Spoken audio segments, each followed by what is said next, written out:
Why is it game over? Oh my god. Skip song. Skip the song. I don't want to be copyrighted thing. Using the radio equipment at the headquarters, you were able to contact General Woodson and made your report. He was shocked to hear the outcome of your mission, but after consulting with the other rangers, he agreed to join you in Colorado. Okay. The rest of the rangers crossed the mountains safely this time and made a new home at Peterson's Air Base. You had no shortage of new recruits. Every ambitious young person in Colorado wanted to be part of the Rangers. Great. Angela Dash slipped away before the Arizona Rangers arrived. Her squad took a vote and all of them decided to join her. They set off for the east, looking for more folks who needed their help. Damn, I wish you would stay. The refugees liked me. In Colorado Springs, the refugees became the dominant faction. Fortunately, they respected you and were usually willing to follow your lead. Great. Relations between the 100 families and the refugees were tense, but thanks to you, they never exploded into violence. One day, the two sides might learn to cooperate, but it'll take time. Yeah, makes sense. The rest of the Patriarch's nation collapsed, and his alliance of cities and cults scattered to the winds. If they can't be brought back together, they'll be easy prey for the savage gangs of the plains, or the predators closer to home. Wow, this music is way too loud for me. I'm gonna have to really lower it at the edit. Under the leadership of the God President Reagan, the Gippers set to work transforming Denver into their shining city on the hill. They swept aside the machine commune and took control of the airport, destroying the MI tower. Alright. At last, people started taking the Gippers seriously. Hundreds of desperate Wastelanders flocked to the fate of the God President, and the Gippers' monopoly on oil made them rich. Yeah, makes sense. On the bright side, the God President regarded the Rangers with fondness and ordered his followers to treat you with respect. If the Gippers become a power to rival Colorado Springs, at least they'll be friendly. Yeah, we want that. Led by the Gift, the brothers... Oh, that's the... What her name? The Gift. Yeah. I didn't understand it at first. Led by the Gift, the Breathers withdrew into the Rocky Mountains. They kept their distance from the people of Colorado, moving higher and higher into the... Damn it.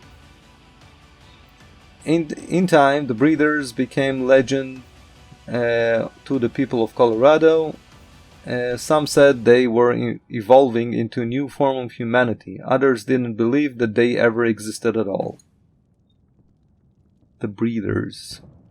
Under the Rangers, Aspen became a fortress at the edge of Colorado territory, guarding the mountain passes against incursion from the west. Incursion, sorry. Is it incursion? Yeah, I think so. Soldiers posted in the old resort town claimed to hear the laughter of Vic Buchanan at night, and the screams of his victims echoing across the mountains. Ooh, was it haunted? After their humiliating defeat at the hands of the Rangers, the gangs of the Savage Council fled back to the plains. Within a year, most of the survivors were dead or enslaved by rivals.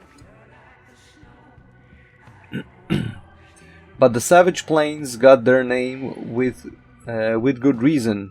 Everyone knew that other gangs would rise, and eventually they'd cast their eyes on Colorado again. Yeah, makes sense. Once the bazaar had been a bustling marketplace attracting some of the most colorful people in the Colorado Wasteland. Yeah, don't fucking mention my sins. Now it was a place of death, vanishing forever beneath the snow. People told stories of the wonders they had seen in the bazaar, and they cursed the Rangers for its loss. Yeah. Furious with how Team November dealt with the Patriarch, Jody returned to Arizona, glad to see the last Colorado snow and ice. But the whole Rangers moved to Colorado, so she didn't stay in Arizona. What the fuck? But though she did her best to help her folks when she got back, without the Patriarch's promised supplies, their farm failed and they were killed by starving raiders, leaving Jody a bitter and angry woman. But they all fucking moved to Colorado! That's what the first messages said. Fuck's sake. Freed from the brig by Team November after the coup of the Patriarch was complete, Quan left Colorado Springs in disgust. Eventually he became a security consult for the Iron Thunder Arapaho and never had anything to do with the Rangers again. No, he stole our fucking gear. God damn it. After years of loyal service, the Rangers retired Morningstar and allowed him to drive his Kodiak Shell on his long-dreamed of journey to rediscover America. No one knows where he went or how far he got, but there probably aren't any communists there anymore. Yeah, probably. He probably killed all the communists on the way.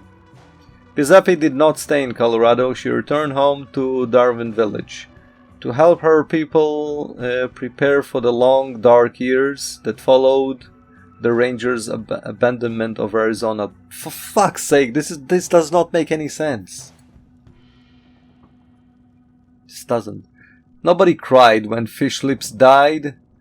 Some of his old crew, however, dug him up and ate his liver for all time's sake.